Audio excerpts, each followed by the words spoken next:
Mickey D on the beat.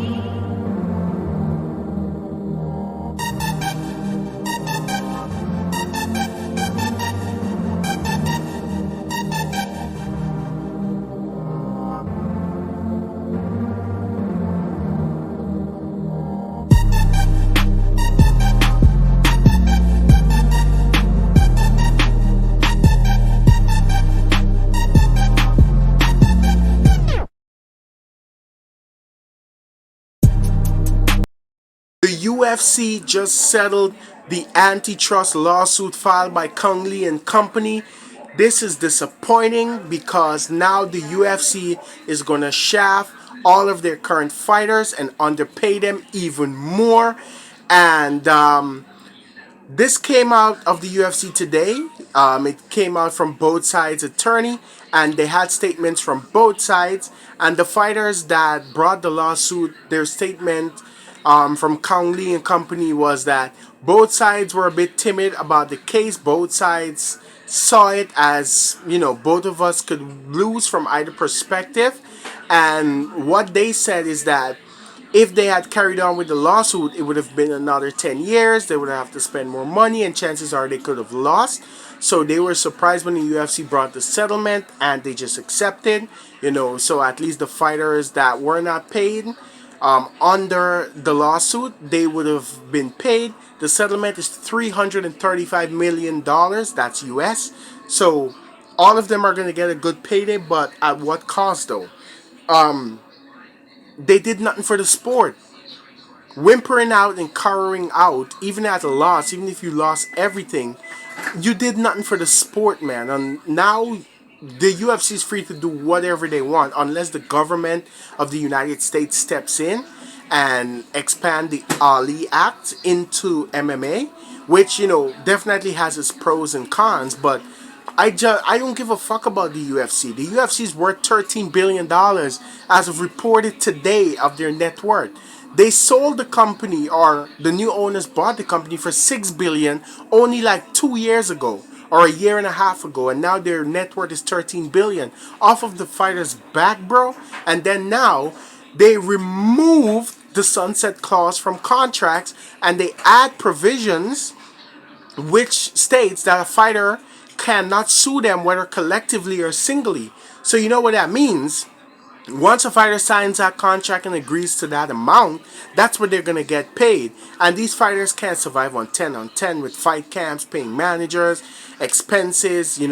Fighters are broke and they're putting their life at risk fighting for you, and you're making $9 million a gate, $10 million, and for pay-per-views, $20 million and $30 million. You have contracts with ESPN and them for $200 million a year, and you're not giving these fighters at least minimum $100,000 per fight.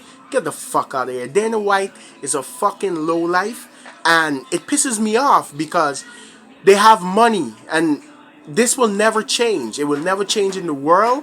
People with money are going to rule it, but if it's one thing I know, there is a God. One day that bitch is gonna die and God is gonna punish his ass for the fact that he's already rich. Dana White net worth $700 million, and then this is the same motherfucker hating on Francis Ngannou because he went out there and made more money than the UFC was even thinking about offering him. Get the fuck out of here. Francis Ngannou is black. Conor McGregor is a white man. If Conor McGregor was allowed to fight Floyd, why can't Francis go and fight Anthony Joshua and Tyson Fury? No, the UFC never wanted that. I think it's a race thing, but hey, that's propaganda, so I'm not saying anything. It is what it is. But in all seriousness, in all honesty, I think the fighters should, once their contract is up, just don't resign with the promotion. If these fighters made up their mind to leave the promotion after their contract is up, or these new talent boycott the fucking UFC. Granted, I know PFL and ONE isn't that star quality, but come on, the UFC had to crawl before they could fucking fly, which they're doing now. Go to the PFL, go to ONE. Proper management can give the UFC competition, and It goes back in the day. Pride was a competition and UFC was the one dying. And guess what? Didn't UFC outrun Pride and then even bought the motherfucker? Look at what I'm talking about. It could happen and I know it will happen.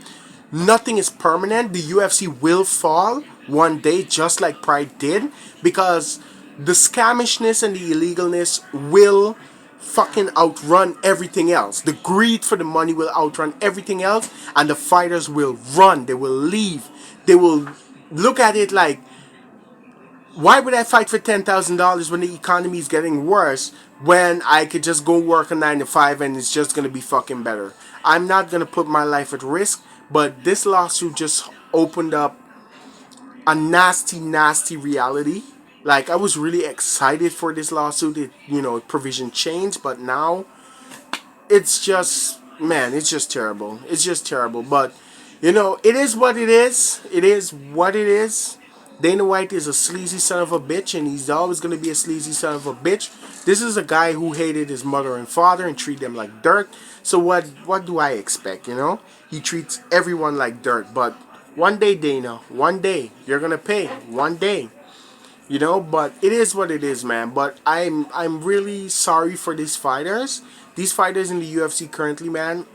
How many times you're gonna see them at post-fight press conferences crying that all the money they made tonight is gonna go back to debts and they don't know when they're gonna step in the cage again? It's just fucking disappointing, man. But let me know from you guys what you think about the video, what you think about the lawsuit, all of that. Drop it in the comments down below. Share, like, comment, and subscribe. Of course, I'm gonna have these reaction videos up for you guys continuously. But yeah, for now, this is your boy JJM, and I'm signing off. Peace, people.